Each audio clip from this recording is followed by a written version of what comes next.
Welcome back. This is Marc Rudov, branding advisor to CEOs and author of 3 books on branding for CEOs. And my latest book, Duped Again, Why Sophistry Works. Important book on this topic.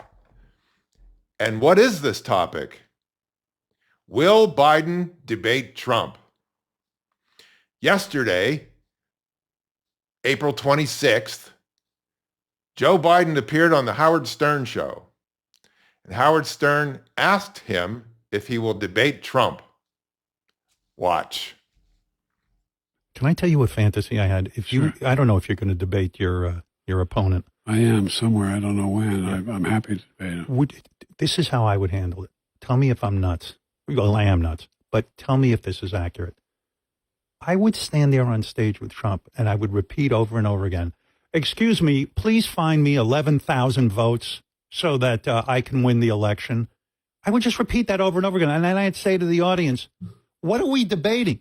A man picked up the phone and wanted to say, fake the election, give me 11,000 votes. I don't know how any American who loves this country, that's the end of the debate. You don't get to run if you're going to fix an election. Okay, 2 things came out of this interview in this particular segment. 1, Joe lied.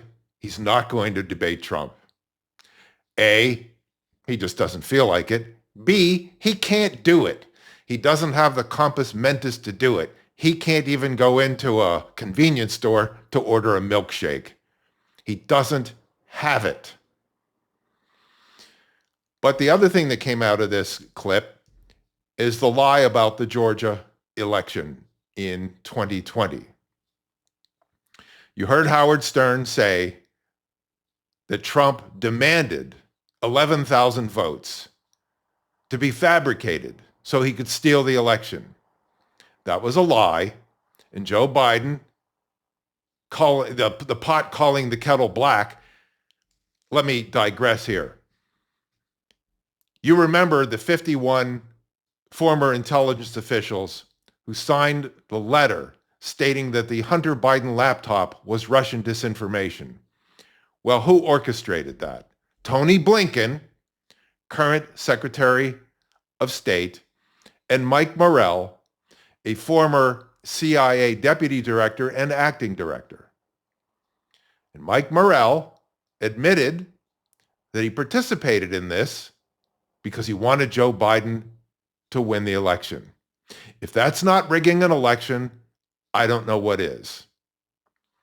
And yet Joe Biden sat there with Howard Stern accusing Trump of trying to steal the election in Georgia by demanding that Brad Raffensperger, the Secretary of State, find 11,000 votes. Here's what really happened. On August 14th of last year, 2023, Jonathan Turley, a very well-respected law professor at George Washington University, said this: thus far, the focus has been on the controversial call, which happened on January 2nd, 2021.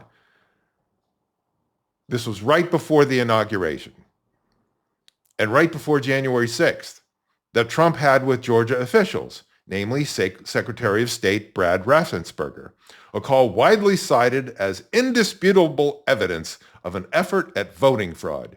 Yet, the call was similar to a settlement discussion, as state officials and the Trump team hashed out their differences and a Trump demand for a statewide recount. Trump had lost the state by fewer than 12,000 votes. That might be what he meant when he stated, quote, I just want to find 11,780 votes, which is one more than we have because we won the state. So he was disputing the count of the votes in Georgia, Trump. He wanted Raffensperger to find the votes. He didn't want him to manufacture them or to make them up. He wanted them to go into the pile of badly counted votes and find the votes. That's all he was saying. But of course, the left-wing media misconstrued it to make it look as if he was trying to steal the election, which is why we have Fani Willis.